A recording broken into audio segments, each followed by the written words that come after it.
And finally tonight, the Canterbury Police Dog Christmas Party. The puppies and their foster parents, most of them police officers, came into the Central Station this morning for a day of training and just a little bit of fun.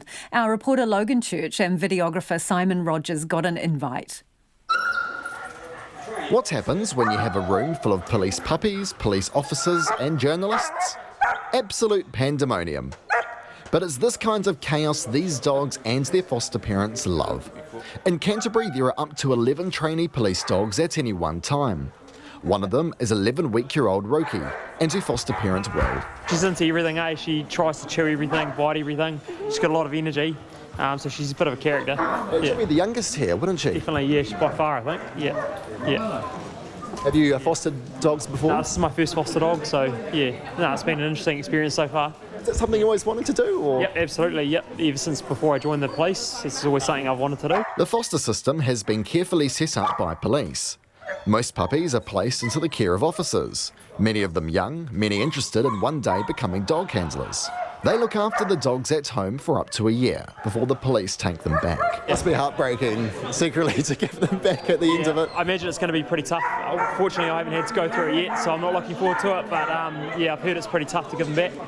One man who has seen it all is Senior Constable Bruce Lamb, handler of 10-and-a-half-year-old Labrador Milo. Well, he's pretty much retired, except he's still trained to find firearms, whereas he's got a young dog that's his replacement, and he's not quite operational with firearms yet, so we've just kept him for firearms at this stage. And what's he done over his career? Oh, he's been pretty phenomenal. He's been national champ.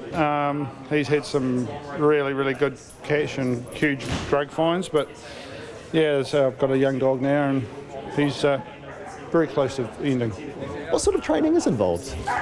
For these guys, it's only about 3 months full-time training. We're using the drives they have, the hunt drives and prey drives that we have, and they're all retrieving breeds, so rather than retrieving ducks or animals, we just point that in the direction we want them, and it's teaching them basically to find the drugs.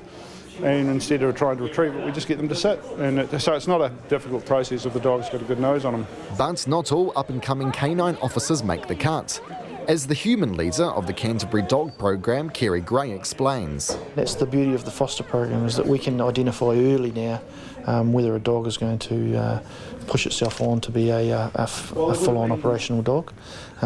Without the foster program, sometimes we don't find that out until later on. We've done a lot of time and investment in it, so this has helped to tail that a wee bit. And those puppies are rehomed. A lot of the dogs get repopulated, so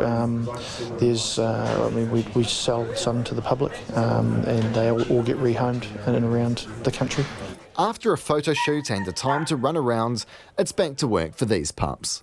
Today is our foster puppy day, that we bring all our puppies into Christchurch Central or the Justice Precinct. It's a chance for our puppies to experience some new environments, new surfaces, floors, rooms, carpets, in and around a lot of people, so it's potentially something they could be operating in. This Paw Patrol, ready for duty.